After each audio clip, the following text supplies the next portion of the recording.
हरे कृष्ण, हर हर महादेव। आप सभी का दिन शुभ हो। महादेव का आशीर्वाद आप सभी पर बना रहे। आज दिनांक है 6 मार्च और दिन है गुरुवार। आज आप सुनेंगे फाल्गुन मास महात्म्य के 22वें दिन की कथा। उससे पहले आज आपको श्री श्यामानंद प्रभु जी की कथा सुनाते हैं। कथा को आप पूरा जरूर सुनिएगा। श्री गौर सुंदर चैतन्य महाप्रभु की शिक्षाओं और संप्रदाय के प्रचार हेतु गौड़ी संप्रदाय में अनेक सिद्ध संतों का प्राकट्य हुआ है। श्री श्यामानंद प्रभु का जन्म सन 1535 ईस्वी को चैत्र पूर्णिमा के दिन पश्चिमी बंगाल के मिदनापुर जिले के अंतर्गत धारेंदा बहादुरपुर गांव में हुआ था। इनके पिता का नाम श्री कृष्ण मंडल और माता का नाम दुरिका देवी था। इनके पिता श्री कृष्ण मंडल का जन्म 6 गोपों के वंश में हुआ था। इनके बहुत से पुत्र और पुत्रियां थीं, परंतु धीरे धीरे वे सब श्यामानंद प्रभु के जन्म से पहले ही मृत्यु को प्राप्त हो गए। अतः श्री कृष्ण मंडल ने अपने इस पुत्र का नाम यानी श्यामानंद प्रभु का नाम दुखी रख दिया। सभी ज्योतिष के ज्ञाता और संत उस बालक को देखकर कहते थे कि ये अवश्य ही कोई महान संत होगा। देखने में ये बालक ऐसा सुंदर था कि जो भी उसे देखता वह देखता ही रह जाता।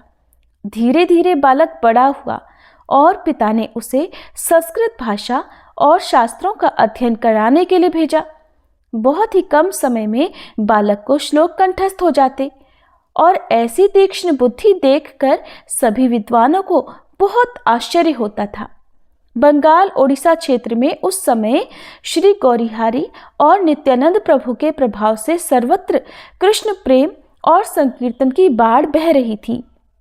आसपास के वैष्णवों के श्रीमुख से श्री गौरीहारी और नित्यानंद प्रभु के गुणगान सुनकर बालक दुखी को गौरहारी के चरणों का आश्रय लेने की तीव्र इच्छा होने लगी।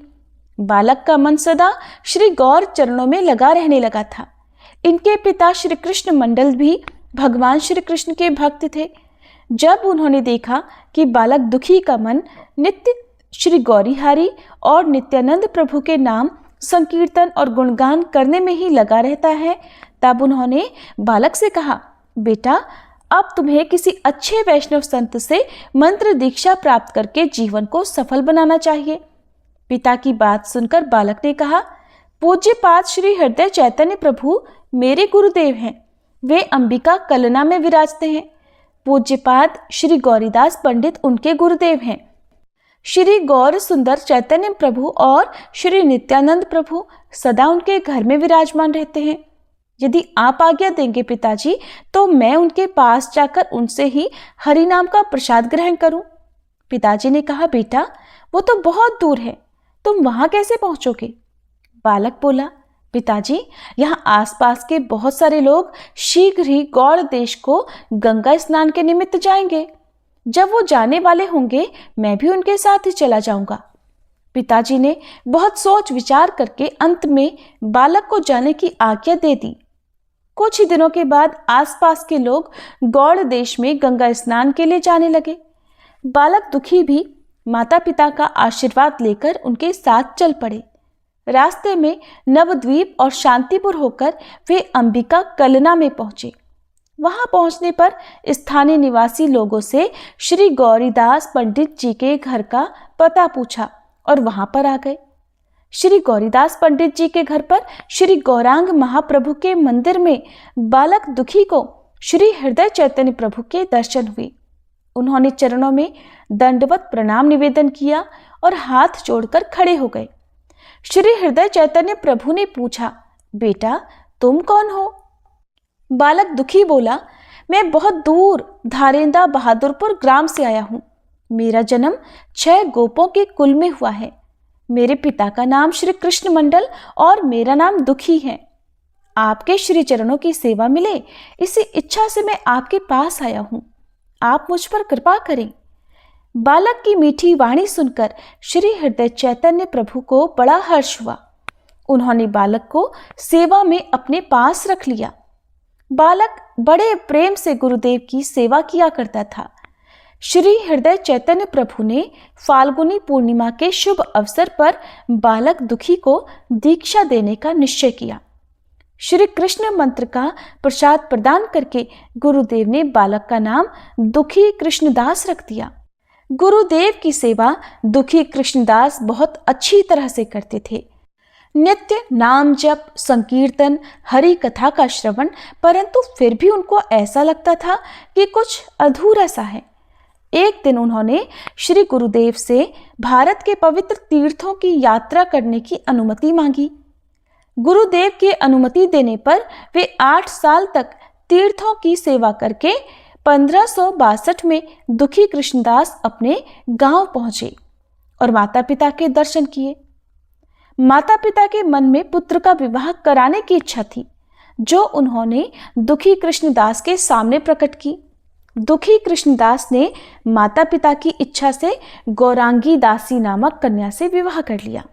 उनके मन में सदा श्री प्रियलाल जी की लीलाओं का स्मरण होता रहता और एक दिन वृंदावन का विरह सहन न कर पाने की वजह से दुखी कृष्णदास अधिक दिन अपने गांव में नहीं रह पाए और गुरुदेव से आज्ञा मांगने अंबिका कलना पहुंचे। उन्होंने कुछ दिन तक गुरुदेव की सेवा में रहने का निश्चय किया। गुरुदेव ने दुखी कृष्णदास को श्री गौर नित्यानंद की छोटी सी फुलवारी के लिए गंगा जी से जल लाने की सेवा प्रदान कर दी। नित्य प्रति कृष्णदास अपने सिर पर सैकड़ों मिट्टी के भारी घड़े भरकर जल लाने की सेवा करने लगे। सेवा करते करते उनका मन सदा हरिनाम की मस्ती में मगन रहता और उन्हें ये तक पता नहीं चला कि उनके सिर पर घाव हो गया है। धीरे धीरे घाव और बढ़ता गया और उसमें कीड़े तक लग गए। एक दिन सेवा करते करते कृष्णदास जी के सिर का एक कीड़ा पृथ्वी पर गिरा, जहां पर गुरुदेव खड़े थे। गुरुदेव ने कृष्णदास जी के सिर का निरीक्षण किया तो पाया कि इसको तो घाव हो गया है और इसमें कीड़े तक पड़ गए हैं। श्री गुरुदेव ने सोचा कि इतना गहरा घाव होने पर भी इसने किसी को कुछ नहीं बताया, क्योंकि यदि वो ऐसा करता तो उससे यह सेवा छीन ली जाती। ये तो पक्का शिष्य है। सोचकर गुरुदेव का हृदय भर आया और उन्होंने अपना करकमल श्री कृष्णदास जी के घाव पर रख दिया। हाथ रखते ही एक क्षण में ही वह घाव भर गया और उसमें से लगे हुए कीड़े भी गायब हो गए। श्री कृष्णदास जी को श्री राधा कृष्ण की सेवा का अधिकारी जानकर गुरुदेव ने उन्हें श्री वृंदावन भेजने का निश्चय किया। श्री गुरुदेव जी ने आज्ञा दी कि ब्रज में जाकर षड गोस्वामियों के भक्ति शास्त्रों का अध्ययन श्री पाद जीव गोस्वामी के आश्रम में करना, तुम्हें श्री युगल चरणों की प्राप्ति होगी। गुरुदेव ने उनके कुछ सखाओं और परिचितों के लिए दुखी कृष्णदास के साथ प्रेम संदेश भी भेजे। साथ साथ ये भी कहा कि श्री ब्रज में जाकर षड गोस्वामियों को उनकी ओर से दंडवत प्रणाम भी निवेदन करें। अब श्री दुखी कृष्णदास प्रथम नवद्वीप धाम पहुंचे। वहां श्री जगन्नाथ मिश्र, जो कि श्री महाप्रभु के पिता हैं, उनके घर, उनके पुराने घर का पता पूछकर उनके स्थान पर गए। वहां पर बूढ़ी अवस्था के श्री ईशान ठाकुर का उन्हें दर्शन हुआ। श्री ईशान ठाकुर महाप्रभु के घर के सेवकों में से एक थे। श्री महाप्रभु सहित उनके परिकर में लगभग सभी भगवान के धाम को पधार चुके थे, परंतु श्री ईशान ठाकुर अभी तक विराजमान थे और दुखी कृष्णदास को उन्होंने आशीर्वाद भी दिया था। आगे यात्रा करते करते दुखी कृष्णदास गया धाम पहुंचे और वहां पहुंचने पर उन्होंने श्री विष्णु के दर्शन किए। इसी स्थान पर श्री चैतन्य महाप्रभु ने अपने गुरु श्री ईश्वरपुरी से हरिनाम दीक्षा ग्रहण की थी। ये लीला स्मरण करके दुखी कृष्णदास को अपार हर्ष हुआ। फिर गया से निकलकर दुखी कृष्णदास काशी धाम पहुंचे और वहां पर उन्होंने श्री तपन मिश्र, श्री चंद्रशेखर आदि अनेक भक्तों के दर्शन कर उनसे शुभाशीर्वाद प्राप्त किए और अंत में मथुरा आ पहुंचे। उन्होंने गोकुल जाकर नंद भवन के दर्शन किए और उसके बाद श्री बरसाना धाम के दर्शन किए। श्री गिरिराज गोवर्धन और यावत ग्राम के दर्शन करते हुए वे राधा कुंड क्षेत्र में पधारे। श्री कृष्णदास जी वहां पर श्री राधा गोविंद, श्री राधा गोपीनाथ और श्री राधा मदन मोहन जी मंदिरों के दिव्य दर्शन प्राप्त करके आनंद में झूम उठे। राधा कुंड में ही उन्हें श्रीपाद रघुनाथ दास गोस्वामी और श्रीपाद कृष्णदास कविराज गोस्वामी के दर्शन हुए। श्रीपाद रघुनाथ दास जी ने उन्हें श्रीपाद जीव गोस्वामी की भजन कुटीर का रास्ता बताकर वहां पर भेज दिया। इसके बाद जो कुछ भी हुआ उसका वृतांत आप अगली वीडियो में जरूर सुनिएगा। अब सुनिए फाल्गुन मास महात्म्य का आज का अध्याय। धर्मराज युधिष्ठिर से मार्कंडेय जी कहते हैं, राजन, पूर्व समय में आपस्तंभ नाम से प्रसिद्ध एक महर्षि हुए हैं जो ब्राह्मणों में श्रेष्ठ और उपवास व्रत में तत्पर रहने वाले थे। उन्होंने काम, क्रोध, लोभ और मोह को सदा के लिए त्याग कर नर्मदा और मत्स्या के संगम के जल में प्रवेश किया था। जल के भंवर में बैठे हुए महातपस्वी आपस्तंभ को मल्लाहों ने मछलियों सहित जाल उठाते समय जल के बाहर खींच लिया। उन्हें इस दशा में देखकर वे निषाद भय से व्याकुल हो गए और मुनि के चरणों में प्रणाम करके इस प्रकार कहने लगे, हे ब्राह्मण, हमने अनजाने में बड़ा भारी अपराध कर डाला है, आप उन्हें क्षमा कर दीजिए। इसके सिवा इस समय आपका प्रिय कार्य किया है उसके लिए हमें आज्ञा दीजिए, हम अवश्य करेंगे। मुनि ने देखा कि इन मल्लाहों द्वारा यहाँ की मछलियों का बड़ा भारी संहार हो रहा है। ये देखकर उनका हृदय करुणा से भर गया। वे दुखी होकर कहने लगे, भेद दृष्टि रखने वाले जीवों के द्वारा दुख में डाले हुए प्राणियों की ओर जो अपने सुख की इच्छा से कभी ध्यान नहीं देता, उससे बढ़कर क्रूर इस संसार में दूसरा कौन है। अहो, स्वस्थ प्राणियों के प्रति ये निर्दयतापूर्ण अत्याचार और स्वार्थ के लिए उनकी जान लेना, उन्हें मारना, ये कैसे आश्चर्य की बात है। ज्ञानियों में भी जो केवल अपने ही हित में तत्पर हैं वो श्रेष्ठ नहीं है, क्योंकि अगर ज्ञानी पुरुष भी अपने स्वार्थ का सहारा लेकर ध्यान में स्थित होते हैं तब तो इस जगत के दुखातुर प्राणी भला किसकी शरण में जाएंगे। जो मनुष्य स्वयं अकेला ही सुख भोगना चाहता है उसे मुमुक्षु पुरुष पापी से भी महापापी बताते हैं। मेरे लिए वो कौन सा उपाय है जिससे मैं दुखी मन वाले संपूर्ण जीवों के भीतर प्रवेश करके अकेला ही सबके दुखों को भोगता रहूं। मेरे पास जो कुछ भी पुण्य है वो सभी दीन दुखियों के पास चला जाए और उन्होंने जो कुछ पाप किया हो वो सब मेरे पास आ जाए, मैं उनके पाप का भागीदार हो जाऊं। इन दरिद्र, विकलांग तथा रोगी प्राणियों को देखकर जिसके हृदय में दया नहीं उत्पन्न होती वो मेरे विचार से मनुष्य नहीं, राक्षस है। जो समर्थ होकर भी प्राण संकट में पड़े हुए भय विह्वल प्राणियों की रक्षा नहीं करता वो उसके पाप को खुद भोगता है। इसलिए मैं इन दीन दुखी मछलियों को दुख से मुक्त करने का काम छोड़कर मुक्ति को भी वरण नहीं चाहता। फिर स्वर्गलोक की तो भला बात ही क्या है। मुनि का ये वचन सुनकर मल्लाह लोग बहुत घबरा गए। उन्होंने महाराज नाभाग के पास जाकर सभी बातें यथार्थ रूप से बतलाई। नाभाग भी ये सारा वृतांत सुनकर अपने मंत्रियों और पुरोहितों के साथ मुनि का दर्शन करने के लिए तुरंत ही वहां आ गए। राजा ने उन देवकल्प महर्षि का भलीभांति पूजन करके कहा कि हे भगवान, आज्ञा दीजिए, मैं आपकी कौन सी सेवा करूं। तब आपस्तंभ मुनि बोले, राजन, ये मल्लाह बड़े दुख से अपनी जीविका चलाते हैं। इन्होंने मुझे जल से बाहर निकालकर बड़ा भारी परिश्रम किया है, इसलिए तुम मेरा जो उचित मूल्य समझो वो इन्हें दे दो। तब नाभाग कहने लगे कि भगवान, मैं इन निषादों को आपके बदले में 1 लाख सोने की मुद्रा देता हूँ। आपस्तंभ ने कहा कि राजन, मेरा मूल्य 1 लाख ही नियत करना उचित नहीं है। मेरे योग्य जो भी मूल्य बनता हो वो इन्हें अर्पित कर दो। इस संबंध में अपने मंत्रियों के साथ अच्छे से विचार कर लेना। नाभाग कहने लगे, हे ब्राह्मण देवता, अगर पूर्वोक्त मूल्य उचित नहीं है तो इन निषादों को 1 करोड़ दे दिया जाए, और अगर वो भी आपके योग्य नहीं हो तो आज्ञा दीजिए, उससे भी अधिक इन्हें दिया जाएगा। आपस्तंभ मुनि बोले, राजन, मैं 1 करोड़ या इससे अधिक मूल्य के योग्य नहीं हूं। मेरे योग्य मूल्य चुकाओ और ब्राह्मणों से सलाह करो। राजा ने कहा, अगर ऐसी बात है तो मेरा आधा या पूरा राज्य इन निषादों को दे दिया जाए, और मेरी राय में ये मूल्य आपके योग्य होगा मुनिवर। किंतु आप किस मूल्य को पर्याप्त मानते हैं वो स्वयं ही बताने की कृपा करें।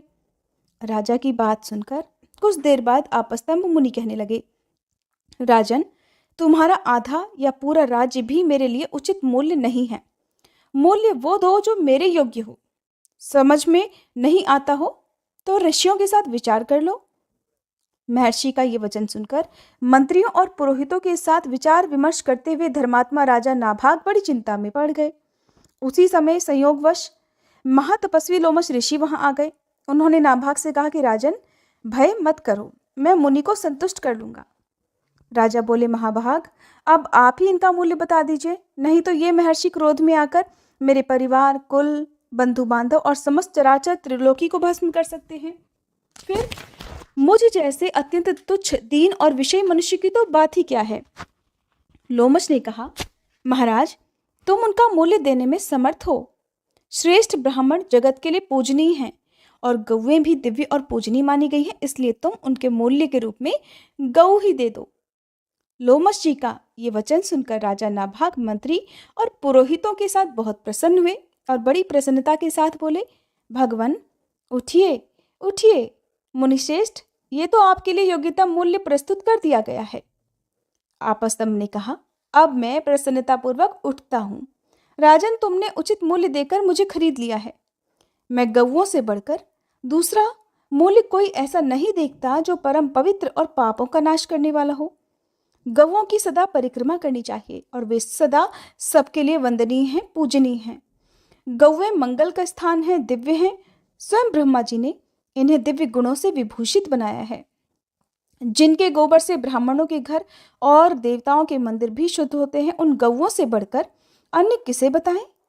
गौओं के मूत्र, गोबर, दूध, दही और घी, ये पांचों वस्तुएं पवित्र हैं और संपूर्ण जगत को भी पवित्र करती हैं। गाय मेरे आगे रहें, गाय मेरे पीछे रहें, गाय मेरे हृदय में रहें और मैं सदा गौओं के मध्य में ही निवास करूं। जो प्रतिदिन तीनों संध्याओं के समय नियम परायण और पवित्र होकर गावों में जागृतो नित्यम इत्यादि श्लोक का पाठ करता है, वह सब पापों से मुक्त होता और अंत में स्वर्गलोक को जाता है। प्रतिदिन भक्तिभाव से गौओं को गौग्रास देने में श्रद्धा रखनी चाहिए। जो प्रतिदिन गौग्रास अर्पित करता है, उसने मानो अग्निहोत्र कर लिया, पितरों को तृप्त कर लिया और देवताओं की पूजा भी संपन्न कर ली। गोग्रास देते समय प्रतिदिन इस मंत्रार्थ का चिंतन करे, सुरभि की पुत्री गो जाति संपूर्ण जगत के लिए पूज्य है और वह सदा विष्णु पद में स्थित है, सर्वदेवमयी है। मेरे दिए हुए इस ग्रास को गौ माता देखें और ग्रहण करें। ब्राह्मणों की रक्षा करने, गौओं को खुजलाने, सहलाने और दीन दुर्बल दुखी प्राणियों का पालन करने से मनुष्य स्वर्गलोक में प्रतिष्ठित होता है। यज्ञ का आदि, अंत और मध्य गौओं को ही बतलाया गया है। वे दूध, घी, दही और अमृत सब कुछ देती हैं, इसलिए गौओं का दान करना चाहिए और उनकी प्रतिदिन पूजा भी करनी चाहिए। ये गौएं स्वर्गलोक में जाने के लिए सीढ़ी के समान हैं। गौओं के इस उत्तम महात्म्य को सुनकर निषादों ने महाभाग आपस्तंभ जी को प्रणाम करके कहा, प्रभु, हमने सुना है कि साधु पुरुषों के संभाषण, दर्शन, स्पर्श, श्रवण और कीर्तन सभी पवित्र करने वाले हैं। हमने यहाँ आप जैसे महात्मा के साथ वार्तालाप किया है और आपका दर्शन भी कर लिया। अब हम आपकी शरण में आए हैं, आप हमारे ऊपर अनुग्रह कीजिए। निषादों की बात सुनकर आपस्तंभ जी बोले कि इस गऊ को तुम लोग ग्रहण करो, इससे तुम सब लोग पाप मुक्त हो जाओगे। निषाद निंदित कर्म से युक्त होने पर भी प्राणियों के मन में प्रीति उत्पन्न करके इन जलचारी मत्स्यों के साथ स्वर्गलोक में जाएं। मैं नरक को देखूं या स्वर्ग में निवास करूं, किंतु मेरे द्वारा मन, वाणी, शरीर और क्रिया से जो कुछ भी पुण्य कर्म बना हो, उससे ये सभी दुखार्थ प्राणी शुभ गति को प्राप्त हो जाएं। इन्हें जीव हत्या का कोई भी दोष ना लगे। इसके बाद शुद्ध चित्त वाले महर्षि आपस्तंभ की सत्यवाणी के प्रभाव से वे सभी मल्लाह मछलियों के साथ स्वर्गलोक में चले गए। मछलियों सहित उन मत्स्य जीवी निषादों को स्वर्ग में गया हुआ देखकर मंत्रियों और सेवकों के साथ राजा नाभाग को बड़ा विस्मय हुआ। वे इस प्रकार कहने लगे, कल्याण की इच्छा रखने वाले पुरुषों को सदा संतों और पवित्र जल वाले तीर्थों का सेवन और दर्शन करना चाहिए। इस जगत में एक क्षण के लिए भी यदि उनका संग कर लिया जाए तो वो कभी निष्फल नहीं जाता। इसलिए साधु महात्माओं के पास बैठे और उन्हीं के साथ उत्तम कथा वार्तालाप करें। इसके बाद आपस्तंभ मुनि और महातपस्वी लोमश ने तरह तरह के उत्तम पद सुनाकर राजा को बोध प्राप्त कराया। तब राजा ने परम दुर्लभ धर्ममयी बुद्धि धारण की। इसके बाद वे दोनों महर्षि राजा नाभाग की प्रशंसा करते हुए कहने लगे, अहो राजेंद्र, तुम धन्य हो, क्योंकि तुम्हारी बुद्धि धर्म में तत्पर हुई है। मनुष्यों के लिए धर्म परम दुर्लभ है और खासकर राजाओं के लिए तो वो और भी दुर्लभ है। अगर राजा राज्यमत से उन्मत्त होकर अपने धर्म का त्याग ना करे तो उससे बढ़कर दूसरा कौन हो सकता है। धर्म ही ध्रुव है, वह सदा अटल रहने वाला है। राज्य तो मोह रूप अथवा मोह का आश्रय है, वो स्थिर रहने वाला कभी नहीं है। लेकिन राज्य विषयक मोह होने पर नरक की प्राप्ति अत्यंत ध्रुव है। इसलिए विद्वान पुरुष राज्य की निंदा करते हैं। विषय की कामना रखने वाले अविवेकी मनुष्य ही राज्य को मान्यता देते हैं, राज्य का लोभ करते हैं। विद्वान पुरुष तो सदा उसे नरक के समान ही देखते हैं। इसलिए महाराज, अगर तुम अपने लिए सनातन गति चाहते हो तो तुम्हें अपने मन में शोक, मोह और मद अर्थात गर्व को कभी स्थान नहीं देना चाहिए। मार्कंडे जी कहते हैं, हे धर्मराज युधिष्ठिर, ऐसा कहकर वे दोनों महात्मा आपस्तंभ और लोमश अपने अपने आश्रम को चले गए। राजा नाभाग ने भी वरदान पाकर फिर बड़ी प्रसन्नता से अपने नगर में प्रवेश किया। महाराज, इस तीर्थ में स्नान करके मत्स्येश्वर की पूजा करो। इसी तीर्थ के प्रभाव से महाभाग आपस्तंभ और मत्स्य जीवी निषाद मछलियों के साथ दिव्य लोक को प्राप्त हुए थे। वे सब आज भी दिव्य कांति धारण करके वैष्णव धाम में विहार करते हैं। मार्कंडे जी कहते हैं, राजन, अब मैं पापों का नाश करने वाले दूसरे तीर्थ का महात्म्य भी बताऊंगा, ध्यान से सुनो। नर्मदा के तट पर कलहंस नाम से विख्यात एक देवर्षि ध्यान लगाया करते थे। उनके मनोहर आश्रम में बहुत से ब्रह्मर्षि निवास करते थे।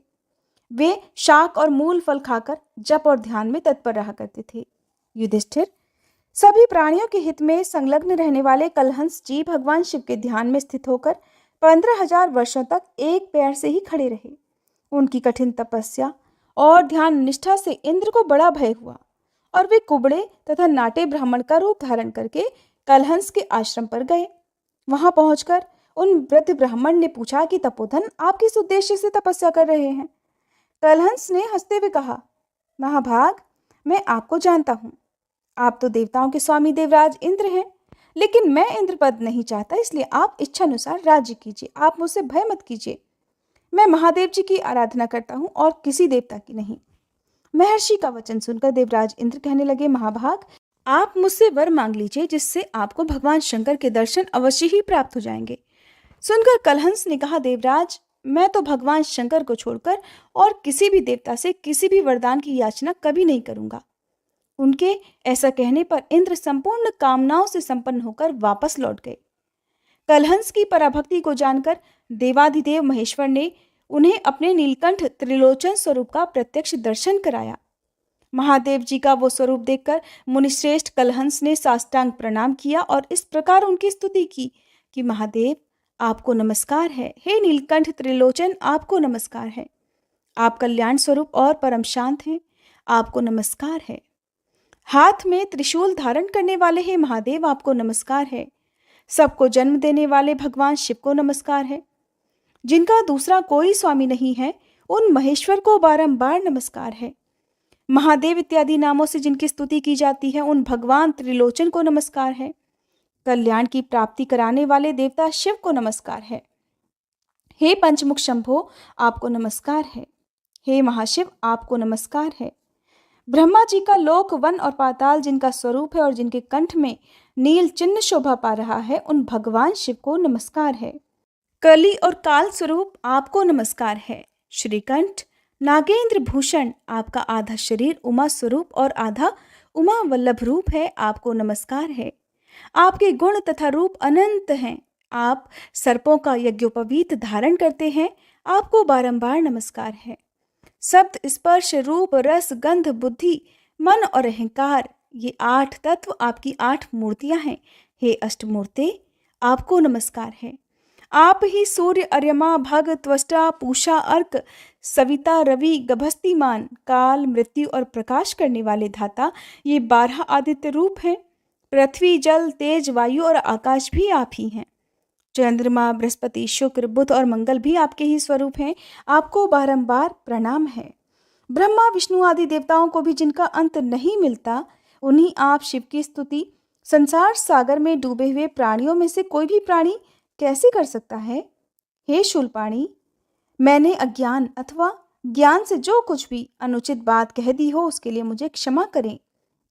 मार्कंडे जी कहते हैं, हे युधिष्ठिर, कलहंस द्वारा की हुई इस स्तुति को सुनकर महादेव जी बोले, महामते, मैं तुम्हारे इस स्तोत्र से बहुत प्रसन्न हूं, तुम कोई वर मांगो। कलहंस ने कहा, देव, इस स्थान पर कलहंसेश्वर नामक तीर्थ और एक शिवलिंग प्रकट होकर यहाँ किए हुए होम, दान आदि सत्कर्म अक्षय बने रहें। जो मनुष्य स्वाधीन या पराधीन होकर यहाँ पर मृत्यु को प्राप्त हो अपनी देह का त्याग करे, वो आपकी आज्ञा से स्वर्गलोक में जाए। हे कल्याणकारी महादेव, जो इस स्तोत्र के द्वारा आपकी स्तुति करें, वे बड़े से बड़े पापी भी क्यों ना हो, इस तीर्थ के प्रभाव से सभी शिवलोक को चले जाएं। महादेव जी बोले, मुने, इस चराचर त्रिलोकी में जो जिस जिस वस्तु की कामना करेगा, उसे इस तीर्थ में वो सब कुछ निस्संदेह प्राप्त होगी। ऐसा कहकर भगवान शिव कैलाश पर्वत पर चले गए। इसके बाद जितेंद्रीय मुनि कलहंस भी ब्रह्मनिष्ठ मुनियों के साथ भगवान शिव के धाम में जाकर दिव्य भोगों का उपभोग करने लगे। हे युधिष्ठिर, ये मैंने जिन कलहंस का यश तुम्हें सुनाया है, वे स्वारोचिष मनवंतर के आदि कल्प में हुए थे। कलहंस के इस उपाख्यान का श्रवण और कीर्तन करने से कलयुग में मनुष्य कष्ट नहीं पाते। वे पुत्र और स्त्रियों से संयुक्त होते हैं और पाप, माया तथा मोह से उनका पिंड छूट जाता है, क्योंकि इस उपाख्यान के द्वारा वे मन, वाणी और क्रिया से महादेव जी का चिंतन और स्मरण करते हैं। जय भोलेनाथ। आज के अध्याय में बस इतना ही। इसके आगे की कथा आप सभी आने वाले अध्याय में जरूर सुनिएगा।